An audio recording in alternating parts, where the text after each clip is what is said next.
film historians. I'm Derek and I love old movies. We've got Sam the sidekick here. Hello, and welcome to episode 43. We are in a new month now. Oh, good old June. The most school is almost over of all the months. Yes, and that means a whole new theme. Last month was animation, but this month we're casting our gaze on the grim and gritty, urban decayed shadow zones of film noir. This will be a lot of fun. There's so many great noir films, and honestly, I'm surprised we haven't covered more. Well, now's our chance. And how? The world of unethical men, femme fatales, dirty deals, and double crosses. And we are going to start off with a bang. Maybe, arguably, the greatest noir film ever. That's a big statement. Well, it's not just my statement. This is like the consensus of many minds. Very well, we shall see. We are, of course, talking about the 1944 film Double Indemnity, starring Fred MacMurray and Barbara Stanwyck, and directed by Billy Wilder. It's going to be great. Now, speaking of great, you had a bit of a prom to go to last Friday. I did. I totally did. How was that? Tell us about the food. Terrible. The entertainment? Not my scene. Overall? Oh, overall, it was great. We had a lot of fun. It was cool to get all dressed up. You in the first women's tux ever rented in Peterborough? Yeah, it was pretty sweet. Thanks to the cool guys down at Gentry Apparel for taking care of that for me. They were a big help. And now, next up is grad. Oh yeah, and university. Okay, you want to tell everyone about that? So, I have been accepted to Trent University in the Biochemistry and Molecular Biology program and will be in the medical professional stream. Wow. I'm guessing they didn't have a film podcaster stream. They did not. But it means I'm going to be staying at home. Oh, yeah. And that means more episodes. Right on. So, let's do some business and get on with things. So, business number one, thanks for being here. Thanks for listening. Without you guys on your end doing your part to help our show out, we wouldn't get very far. So thanks for coming along for the ride. We're pretty grateful. So, if you could right now, please take a moment to hit like, subscribe, and share. Especially share. The sharing is the big one. Or, if you are on one of those audio-only platforms you hear so much about, maybe see about dropping us some stars. Hey, what the heck? How about a quick review? You'd be surprised how much that sort of thing really helps. Maybe what you'd really like to do is contribute to our show. Perhaps guesting or doing a cold open for us. If that's the case, definitely give us a shout out and let's make that happen. In July, we'll be doing another all listener request month, and the slots are filling up fast. So if there's a film you'd really like to hear us talk about, now's the time to let us know. Our last request month was back in January, and we watched Tarzan, Rebecca, Inherit the Wind, Johnny Allegro, and The Party. What will it be this time? We can't wait to let you know. And we will probably let you know on the socials. So why not check us out there? Sure, it's fun and easy to do. We are on the Facebook. I Love Old Movies, the podcast. The Instagram. At I Love Old Movies, the podcast. El Twitter. At ILOM podcast. Or email. I Love Old Movies, the podcast at gmail.com. All one word. And of course, you should always do what the cool kids do. And by that I mean pet the rock. Head on over to petrockradio.ca to listen to amazing local web-based radio programming that has fantastic music and previous episodes of our show broadcast 3 times a week. Monday, Saturday, and Sunday. It's pretty damn cool. We'll link that for you in the description. Okay, so, Double Indemnity. Yes, this is definitely a can't wait to see film for me. I've heard so much about it. You're going to like it. Everyone is a rotten jerk in this film. How does it compare to Too Late for Tears? Okay, so similar themes, very similar, but way, way, way better. Stop selling it. I'm already buying. Hit the music.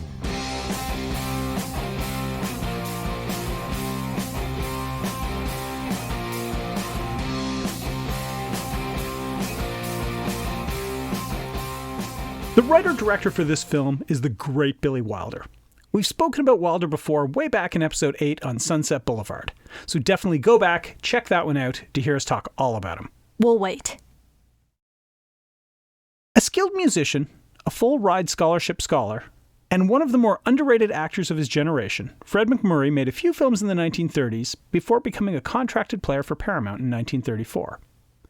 Although he had made many films in the 30s and worked with directors like Henry Hathaway and actors like Henry Fonda and Bob Hope, the early part of his career was filled with nondescript films that did not grow his stature as a leading man. He made several movies with Claudette Colbert as Paramount's go-to romantic pairing, and somehow by the early 40s he managed to become one of Hollywood's top-paid actors. This was in spite of still not having a true hit under his belt. That all changed when Billy Wilder cast him as Walter Neff in Double Indemnity. This was certainly the greatest role of his career, and showed the depths that he could hit as an actor while playing so far against type.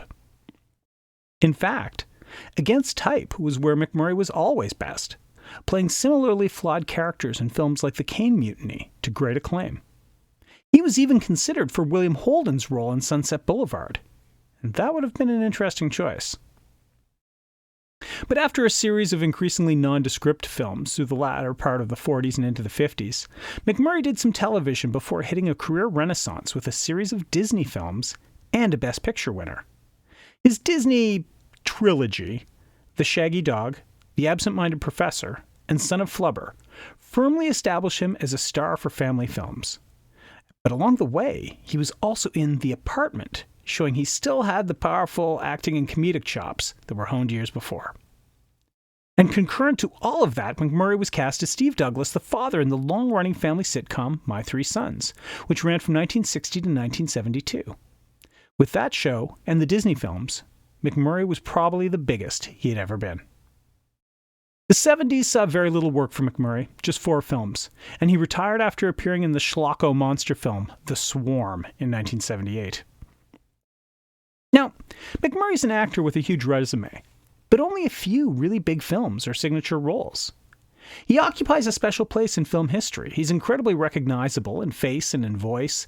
He was the first person honored as a Disney legend. But honestly, I would challenge the average film fan to name 3 other films MacMurray was in other than the ones I've mentioned. And this isn't a trick question. He was in over 100 movies. And he was a highly thought enough persona that he was used by C.C. Beck as the model for the original Captain Marvel in the Shazam comics. But I have trouble thinking of him as a screen legend. Fred MacMurray passed away in 1991 at the age of 83. Born Ruby Stevens in New York and orphaned at a young age, Barbara Stanwyck started her career in the entertainment industry at 15 as a chorus girl. She made her Broadway debut in 1926 as a dancer in The Noose before transitioning to the silver screen over the next few years. Stanwyck's first film was the 1927 film Broadway Nights. She didn't have much luck getting work once she moved to Hollywood, but she was somehow able to talk director Frank Capra into casting her in Ladies of Leisure in 1930. This role put her in the spotlight, leading her to being signed to Columbia Pictures. Stanwyck quickly made her way to Hollywood's A-list after appearing in several films, including Illicit in 1931, Night Nurse, also 1931, and Forbidden in 1932. She continued to appear in many films through the 30s and 40s, such as Ladies They Talk About in 1932, Stella Dallas 1937, and Double Indemnity in 1944.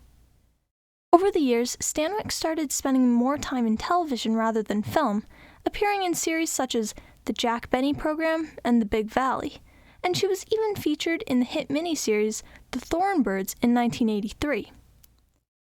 She spent the remainder of her career making a few appearances on the shows Dynasty and The Colbys before retiring from the screen with a total of 107 acting credits in 1986.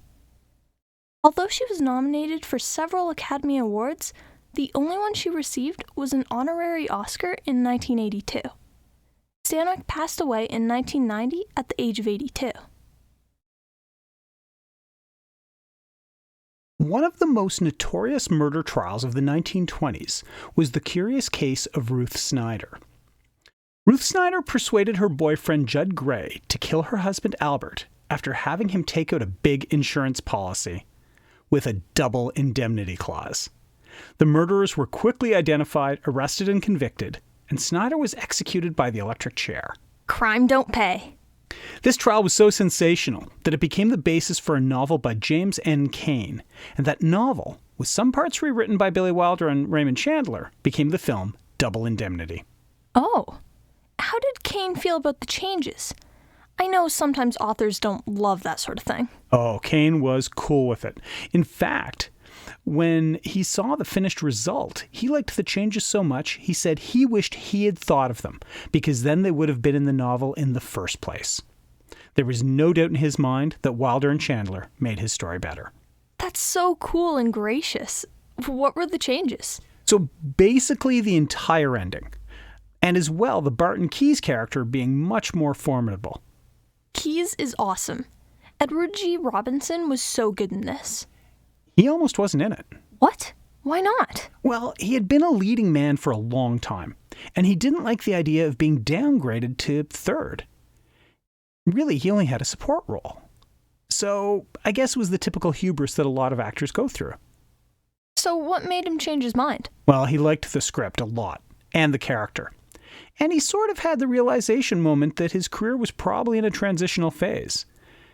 And also, he was getting paid the same as Fred MacMurray and Barbara Stanwyck, and working much less. Oh, the money. The money always seems to settle these problems. Well, I've said it before, don't blame the money. It's not the money's fault. So once the rights to the book were acquired, Billy Wilder worked with Raymond Chandler, and he was new to Hollywood but was known as a gifted writer of hard-boiled detective novels, and the two of them created what would become the script. Now, they did not enjoy the collaboration of working together, and Chandler tried to leave the production. Wilder was so fed up with Chandler by the end of their time working together that when he wrote his next film, The Lost Weekend, which was about an alcoholic writer, he did so specifically to take a jab at Chandler. Oof. Never make enemies of writers. They'll get you. Now, tell me about the casting. So Barbara Stanwyck was the highest paid actress in Hollywood at the time, but she was sort of stunt casted here, not playing the usual heroine she was known for, but a conniving and merciless killer. Fred MacMurray, being known for much lighter films, wasn't even on Wilder's radar. Give me the names. Who did Wilder want? So, Alan Ladd turned the part down. So did Gregory Peck. And Spencer Tracy. And Frederick March. Oh, and James Cagney. In fact, Wilder got so desperate trying to cast this role, he went and basically offered it to George Raft.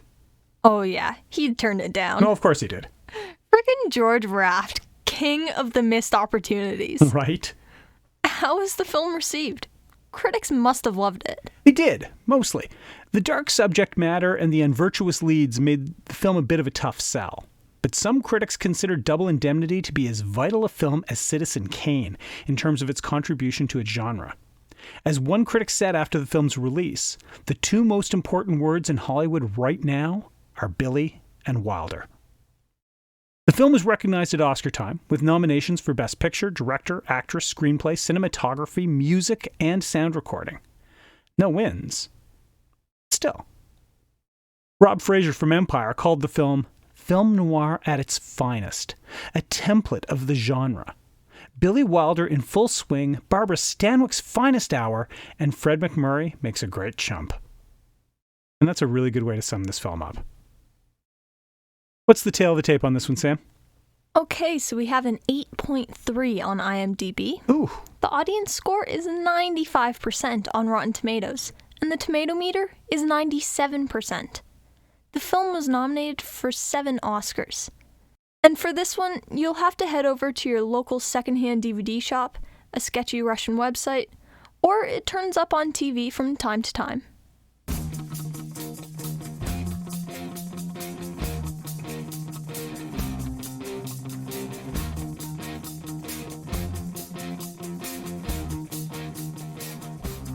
It's 1938, in a shadowy version of Los Angeles, as insurance man Walter Neff, bleeding from a gunshot wound, makes his way into his office to record a confession. He has committed murder. We get a flashback showing how on a routine call about renewing auto insurance, Neff meets Phyllis Dietrichson, the wife of his client. She is quite the unhappy housewife, but the two quickly find themselves flirting. On their second meeting, she floats the idea of buying accident insurance for her husband, without his knowledge. And Neff knows right away what's going on. This has murder and insurance scam written all over it. But he falls prey to her charms and seduction, and the two of them hatch a scheme to trick Dietrichson into signing a policy, with the policy having a double indemnity clause. That means if he is to die an accidental death, the policy pays double. Now, Neff knows this is very risky business, but he knows the ins and outs of the insurance game. His best friend at the office, Barton Keyes, is an investigator, and he knows how to spot a scam a mile away. Neff knows that if he can fool Keyes, he has it made. But of course, it's Keyes he's making the recording to, so we kind of know how this might go. The plan is to send Dietrichson on a train ride to see his old college buddies and stage the accidental death on the train. Neff hides in the car, kills Dietrichson on the way to the station, impersonates Dietrichson on the train before jumping off the back of the observation car. Then he and Phyllis drop her husband's body, broken neck and all, on the train tracks. So the scene appears that he fell off the back accidentally and killed himself. The police buy it, the coroner buys it, but the insurance company, not so much. They want no part of paying out a huge policy amount. The company president believes it was suicide, which would invalidate the policy, but Keyes disagrees and knows they would lose that claim in court. The company offers Phyllis a settlement for a lesser amount, and she leaves in a huff. Keyes starts thinking about things, though, and he begins to imagine a scenario where the death wasn't an accident and wasn't suicide, but in fact, murder. Actually, the scenario he envisions is exactly the one that Neff played out. Great minds think alike. Keyes tells Neff his theories, which creates some tension, but he doesn't have any proof. Dietrichson's daughter, Lola, tells Neff she thinks Phyllis is behind the murder. In fact, she thinks Phyllis killed the previous wife, Lola's own mother, when working as the family's nurse. There's concern about the will and the risk that Phyllis will kill Lola. And further complicating things is the reveal that Lola's shifty boyfriend, Nino, has been seeing Phyllis on the sly. It's all getting to be a bit too much for Neff, and he wants out. He tries to convince Phyllis to take the settlement for the lesser amount and try to make the whole thing go away. Any more investigation or a court case will certainly expose the murder. Phyllis isn't buying it, though, so Neff tries to play his trump card. He suspects Phyllis will use Nino to kill himself and Lola, so he plans to kill Phyllis himself and frame Nino for it. He won't get any money, but he might get out from under this awful scheme. But guilty of talking when he should have been a killin', Neff drops his guard and gets shot in the shoulder by Phyllis. He takes the gun and fills her with lead before meeting Nino and telling him how to find Lola. Neff heads back to the office to record his confession, and that's where we came in. As he finishes recording, he sees Keyes standing there. Neff tries to flee, but collapses from his wound, and Keyes sits with him, waiting either for police to arrive or death to take him. The end. Good movie. Great movie. Right? There was so much going on. Yeah. So much. I loved it. Okay, shall we get on with things?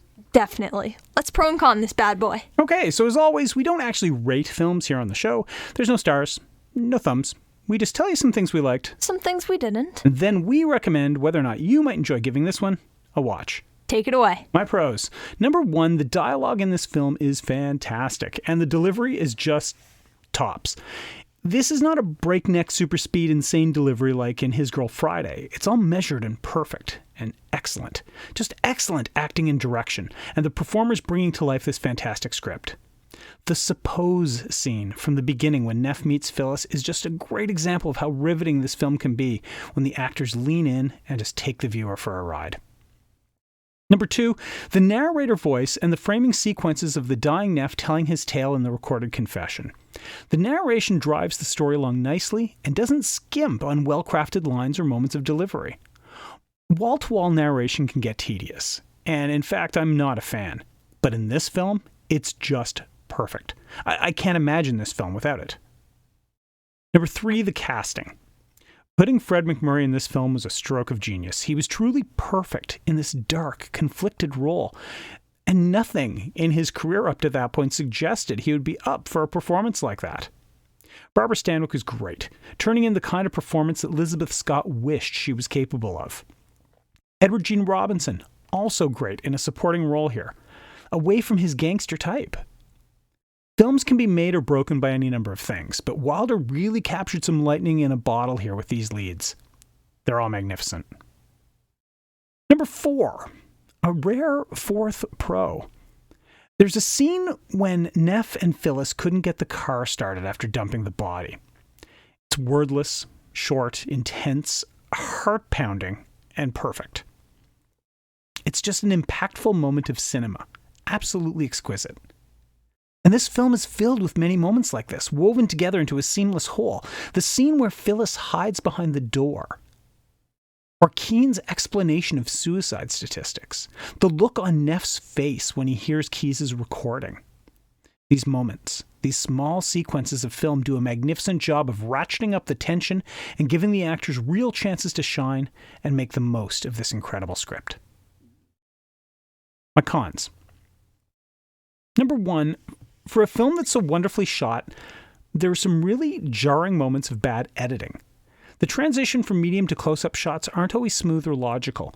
The effect is jarring, creating a jolt for the viewer that can take them out of the moment. The use of dissolves are great, the shots are great, but the edits and occasional jump cuts even can be a bit distracting and seem out of place with the otherwise visual sleekness of the film. Number 2, how weak a man was Walter Neff? And also, how weak was his motivation for any of this? He's got a job he's good at, not much of a social life, that's what we know. But he meets a pretty girl and he's ready to plan and carry out an elaborate murder scheme and insurance scam just to get with her? I mean, this is exactly why you just don't fall for every pretty face. But seriously, Neff doesn't seem like a murderer. He's maybe a horn dog, but a murderer in waiting? That seems a stretch. And then he no-sells getting shot at the end of the movie before gunning Phyllis down in cold blood. What even is this guy? Is he an everyman in over his head or a psychopath having the time of his life? Was his motivation as simple as opportunity? That seems pretty slim and doesn't speak well of what the film says about people. But then film noir is not a genre that focuses on virtue. Actually, is this even a con? Now I'm not sure.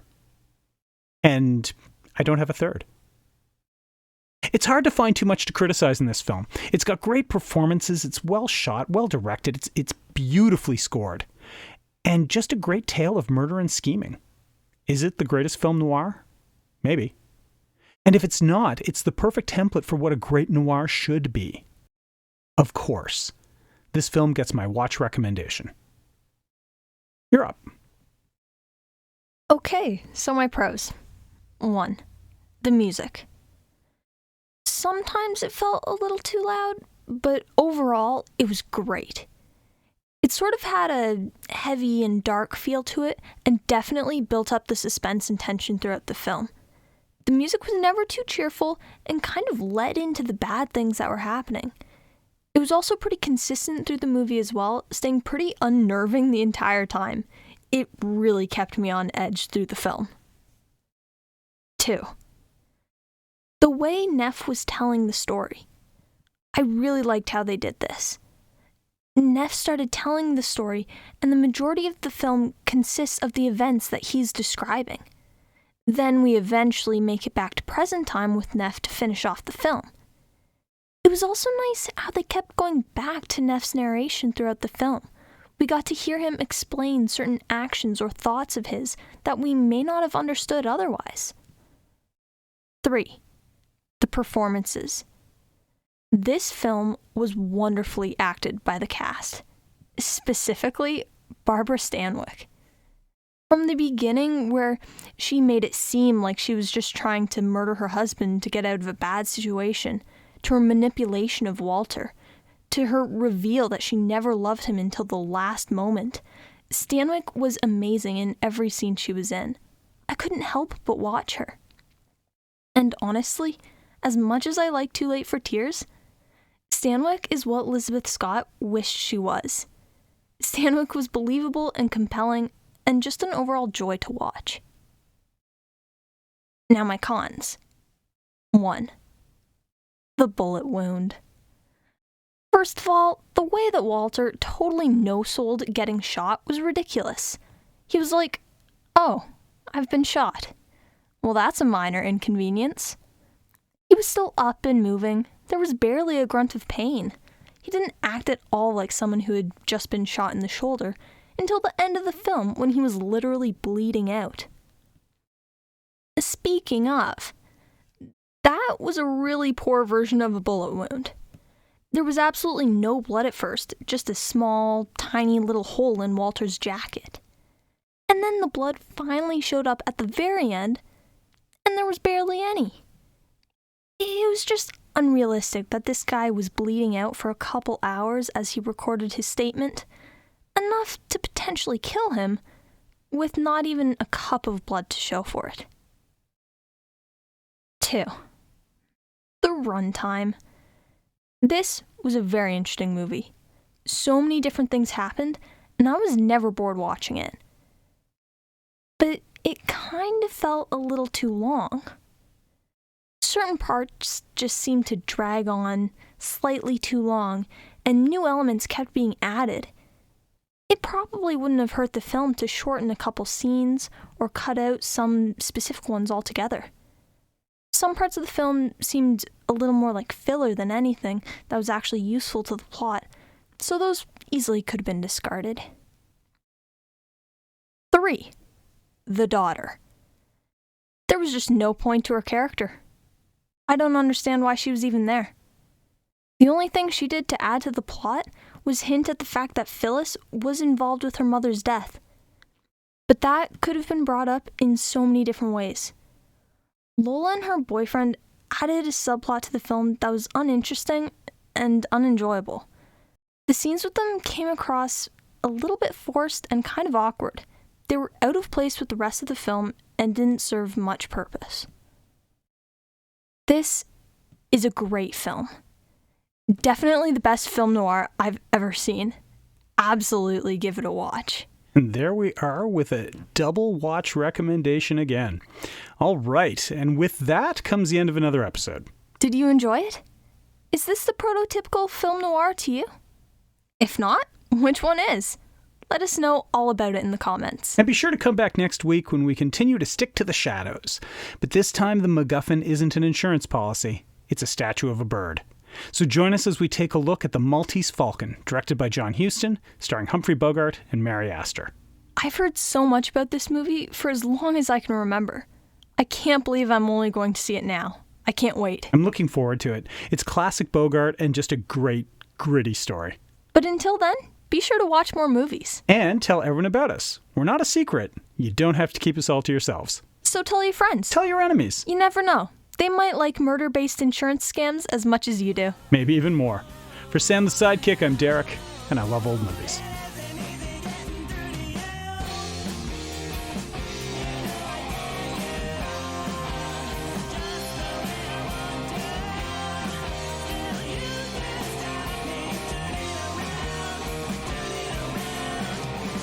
Additional research for I Love Old Movies, the podcast, is done by Nikki Weatherden. Audio clips come from freefx.co.uk. Images are used through the provisions of fair use, and our theme song, Burning Bridges, is by The Crocs.